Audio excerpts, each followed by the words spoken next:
السلام علیکم ورحمۃ اللہ وبرکاتہ۔ حضرت محدث ابن الجوزی رحمۃ اللہ تعالی علیہ اپنی کتاب میں لکھتے ہیں کہ حبیب اجمی رحمۃ اللہ تعالی علیہ ایک اللہ کے بزرگ تھے۔ ان کی بارگاہ میں ایک مالدار شخص ملاقات کے لیے تشریف لاتے تو حبیب اجمی رحمۃ اللہ تعالی علیہ انہیں نصیحت فرماتے کہ نمازی بن جاؤ، متقی بن جاؤ، اللہ کی بارگاہ میں سجدہ ریز ہو جاؤ۔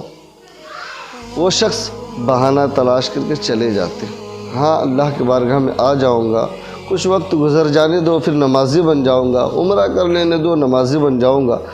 آج کا بھی وہی معمول ہے۔ لوگوں کو جب نماز کے لیے کہا جاتا ہے، اللہ کی بارگاہ کی طرف بلایا جاتا ہے تو لوگ یہی بہانہ کرتے ہیں کہ ہاں جب حج کر لوں گا تو نمازی بن جاؤں گا، عمرہ کر لوں گا تو نمازی بن جاؤں گا، کچھ وقت گزر جانے دو، کاروبار سیٹ ہو جائے تو نمازی بن جاؤں گا۔ پھر اسلامی بھائیو ایسا ہی معاملہ تھا۔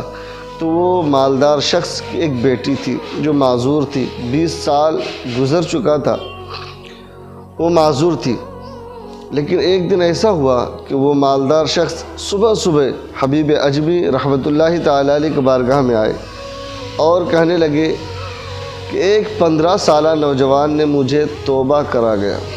واقعہ یوں ہے کہ وہ حبیب اجمی رحمۃ اللہ تعالی علیہ کے بارگاہ میں واقعہ پیش کرتے ہوئے وہ مالدار شخص نے کہا کہ میں کل منڈی گیا تھا، مارکیٹ گیا تھا، بازار گیا تھا، تو مجھے کچھ مچھلی خریدنی تھی، تو میں 10 کلو جیسے مچھلی خریدا اور کچھ سامان تھے تو مجھے اکیلے تو اٹھایا نہیں جا سکا، تو میں کسی مزدور کی تلاش میں تھا۔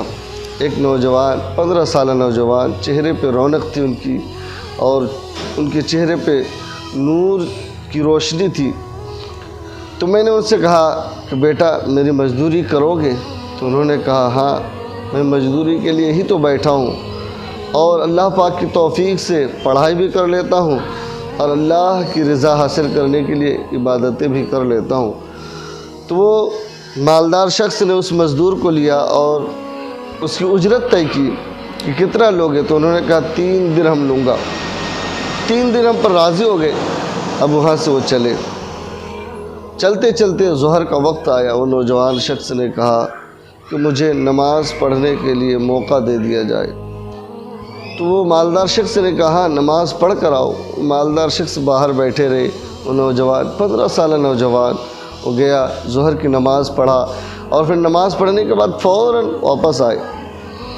تو یہ شخص نے کہا کہ ابھی تو سب نمازی باہر بھی نہیں آئے، آپ جلدی آ گئے۔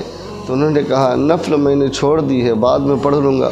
کہ آپ یہ سمجھ نہ بیٹھے کہ مال کو اٹھانے کے چکر میں بوجھ ہے اس وجہ سے وہ نماز پڑھنے کے لیے چلے گیا۔ میں کام چور نہیں ہوں، میں اللہ کی عبادت کے لیے گیا تھا، فرض اور سنت موقعہ پڑھ چکا ہوں، نفل بعد میں پڑھ لوں گا۔ یہ شخص متاثر ہوا، مالدار شخص تھا، متاثر ہوا۔ جب گھر آیا تو ان کی بیوی سے کہنے لگا کہ ایسا ایسا نوجوان شخص میرے ساتھ آیا، بڑا نیک ہے، نمازی بھی ہے، ایماندار بھی ہے، حلال بھی کھاتا ہے اور مزدوری کرتا بھی ہے، پڑھتا بھی ہے۔ تو ان کی بیوی متاثر ہوئی۔ انہوں نے کہا کہ دوپہر کا کھانا بن چکا ہے، انہیں کہو کہ کھانا کھا لے۔ روزے کا دن نہیں تھا، رمضان کا دن نہیں تھا۔ وہ نوجوان 15 سالہ نوجوان کو جب کہا گیا کہ کھانا کھا لو تو انہوں نے کہا کہ میں روزے سے ہوں۔ تو پھر اس نے کہا کہ جب روزے سے ہو تو میرے گھر افطاری کر لینا۔ پھر وہ مالدار شخص اسے مسجد چھوڑ آیا، وہ عبادت میں مشغول رہے، افطار کیے۔ رات زیادہ دیر ہو گئی، گھر دور تھا ان کا، تو انہوں نے کہا آرام یہیں کر لو، رات یہیں گزار لو۔ وہ نوجوان شخص اسی رات وہیں گزارے۔ پیارے اسلامی بھائیو، وہ نوجوان شخص تہجد کے لیے اٹھے۔ اللہ پاک اپنے فرشتوں پر فخر کرتا ہے جب کوئی نوجوان اللہ کی بارگاہ میں تہجد پڑھنے کے لیے کھڑا ہوتا ہے تو فرشتوں کے سامنے فخر کرتا ہے کہ دیکھو میرا بندہ ہے جو میری عبادت تنہائی میں کر رہا۔ اللہ اکبر۔ وہ نوجوان شخص تہجد پڑھتا ہے تو ان کی بیٹی کو بھی یہ معلوم تھا کہ میرے گھر ایک نوجوان شخص متقی و پرہیزگار ہے، اللہ کا برگزیدہ ہے، اللہ کا فرما بردار ہے۔ تو اس کی بیٹی تھی، اور رب تبارک و تعالیٰ کے بارگاہ میں دعا کرتی ہے، پاک پروردگار اگر یہ نوجوان تیری بارگاہ میں مقبول ہے، اگر تیری بارگاہ میں برگزیدہ ہے، اگر تو اس کی عبادت قبول کرتا ہے تو اس کے صدقے مجھے شفا دے دے۔ میرے پیارے اسلامی بھائیوں، رات کو اس کی بیٹی اٹھ کر دروازہ کھٹکھٹائی تو ان کے باپ ان کی ماں دوڑ کر آتے ہیں کہ بیٹی تو چل نہیں سکتی، دروازہ کون کھٹکھٹایا؟ جب اندر دروازے کے اندر جاتے تو دیکھتے ان کی بیٹی ادھر سے ادھر خوشی سے مچل رہی ہے۔ تو ان کے باپ اور ماں نے کہا، بیٹی یہ کیا ماجرا ہے؟ تم تو کل تک چل نہیں سکتی تھی، آج کیا ماجرا ہے کہ تم اٹھ کر دوڑ بھی رہی ہو اور خوشی سے مچل رہی ہو؟ تو انہوں نے کہا کہ میں رب کے بارگاہ میں دعا کیا، پاک پروردگار یہ نوجوان شخص اگر واقعی تیری عبادت کرتا ہے اور متقی و پرہیزگار ہے، تیری رضا حاصل کیا ہوا ہے۔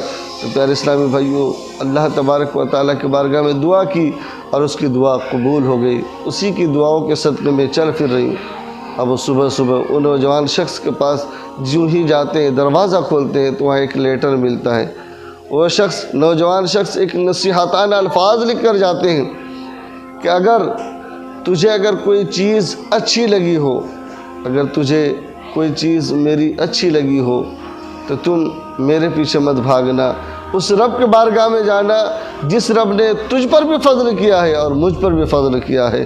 تو پیارے اسلامی بھائیوں، آج کل کا وقت ہوتا تو سوشل میڈیاز میں آ جاتے، فیس بک اور یوٹیوب میں آ جاتے، لیکن وہ اللہ کا برگزیدہ بندہ تھا جو دکھاوے کے لیے نہیں بلکہ رب کی رضا کے لیے کام کرتے تھے۔ تو پھر اسلامی بھائیو، ہمیں بھی چاہیے 15 سال جب عمر ہو جائے، بالغ ہو جائے تو نماز کی پابندی کرے، رب کی بارگاہ میں ہر شرائط ان کے لیے جو اسلامی طور طریقے ہیں ان کو اپنائے۔ اس سے پہلے سے جب کوئی اسلامی بھائی اب جب نمازی کی پابندی کرے گا، بچپن سے ہی نماز کی پابندی کرے گا تو بڑھاپے میں ان کی دل لگی ہوگی، جوانوں میں دل لگی ہوگی، جوانی میں انہیں اللہ کی عبادت میں مزہ آئے گا۔ تو پھر اسلامی بھائیو، توبہ کرے اور رب کی بارگاہ میں آ جائے۔ السلام علیکم ورحمۃ اللہ وبرکاتہ۔